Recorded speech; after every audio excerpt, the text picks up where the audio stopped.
Hello guys, কেমন আছো সবাই? আশা করছি সবাই খুব ভালো আছো। তো আজকে আমি একটা নতুন ভিডিও নিয়ে চলে এসেছি। তো ভিডিওটা স্কিপ না করে পুরোটাই দেখতে থাকো। ভালো লাগলে লাইক শেয়ার সাবস্ক্রাইব অবশ্যই করবে।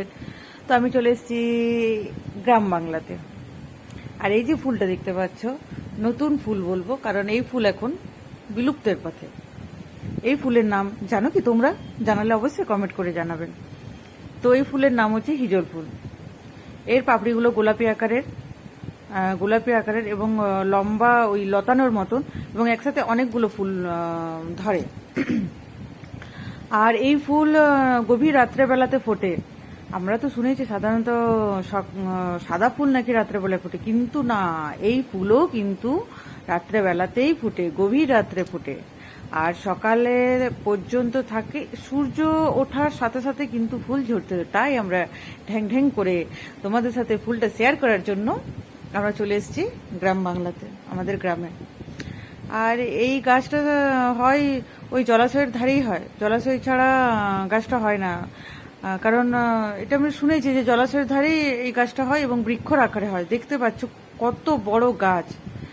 আর এই ফুলগুলো যখন ঝরে যাবে, ওই যে দিঘিটা দেখালাম, যেটা পুকুরটা দেখালাম, সেটা গোলাপির পাপড়িতে মানে অপূর্ব লাগে, সুন্দর দেখতে, মানে অনেকটাই সুন্দর লাগে দেখতে, পুরো গোলাপি আকার ধারণ করে। আর যে কি বলবো, নিচে নৌকাগুলো দেখেছিলাম, ভাবলাম একটু চেপে নিই, কিন্তু কি করে চাপবো, পুরোটাই কুচুরিপানায় ভর্তি, তাই আর চাপা হলো না।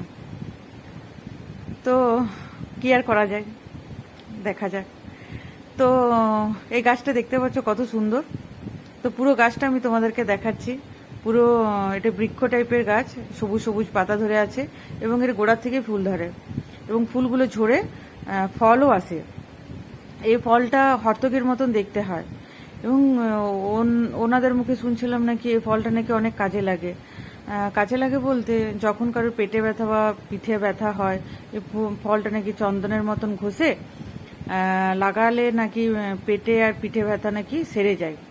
এটা আমি শুনেছি, জানি না কতটা কি হয়। তো আমি এনাদের মুখেই শুনেছি। আর ওই যে রাস্তাটা দেখলেন, ওই রাস্তাটাতে আমরা ঠ্যাং ঠ্যাং করতে চলে এসেছিলাম। তো দেখতে পাচ্ছ কত সুন্দর ফুলটা ধরেছে, লম্বা লম্বা আকারের। তো ভিডিওটি ভালো লাগলে লাইক শেয়ার সাবস্ক্রাইবার অবশ্যই করবেন। আজকের মতন টাটা।